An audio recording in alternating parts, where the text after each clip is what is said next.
on parle du domaine de la santé ce matin parce qu'il y a des médecins cubains qui sont au Québec présentement pour tenter de convaincre les Québécois d'aller se faire soigner chez eux. C'est un dossier du journal de ce matin.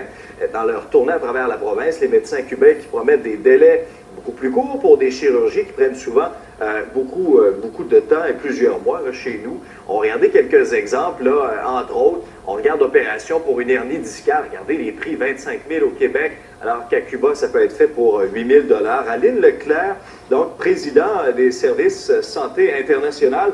Bonjour. Oui, bonjour, M. Dubé. Alors, comment on peut expliquer justement cet engouement-là pour les Québécois et quelles sont peut-être les chirurgies les plus populaires? Ben, il y a plusieurs motifs. Un des motifs, vous l'avez nommé, c'est des délais d'attente là, pour certaines situations qui sont particulièrement souffrantes. Dans le dernier discal, tout ça, on a beaucoup de demandes pour ça. Ça peut être aussi d'autres types de chirurgies pour lesquelles qui ne sont pas disponibles ici. Les chirurgies pour la rétinite pigmentaire, qui est une maladie héréditaire où la personne perd son champ de vision. Puis d'autres traitements aussi pour le cancer, des approches différentes. On parle de ça comme des approches de l'avenir, l'immunothérapie, qui sont disponibles aussi à Cuba. Bon, certains cas très précis, il ne faut pas penser qu'il y a des solutions à tout type de cancer, mais il y a certains types de cancers très précis, comme certains cancers du poumon, pour lesquels l'immunothérapie est disponible. Comment on peut expliquer, oui, la très grosse différence de prix entre, par exemple, ce qui est offert au Québec et ce qui est offert à Cuba?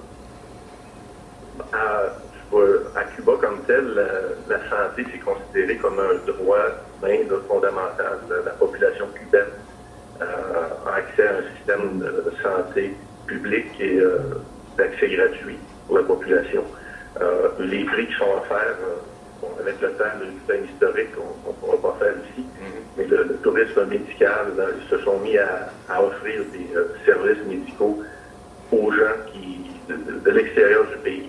Et pour eux, il faut que ça demeure quand même à des prix accessibles. Ouais. En terminant, en quelques secondes, parce que le temps nous presse, mais est-ce que les Québécois, les Canadiens font partie d'une partie importante de la clientèle qui choisit d'aller se faire soigner à Cuba? Absolument. On estime les chiffres à environ 4000 personnes par année qui vont se faire soigner à Cuba. Et là-dessus, il y a probablement 1000 Canadiens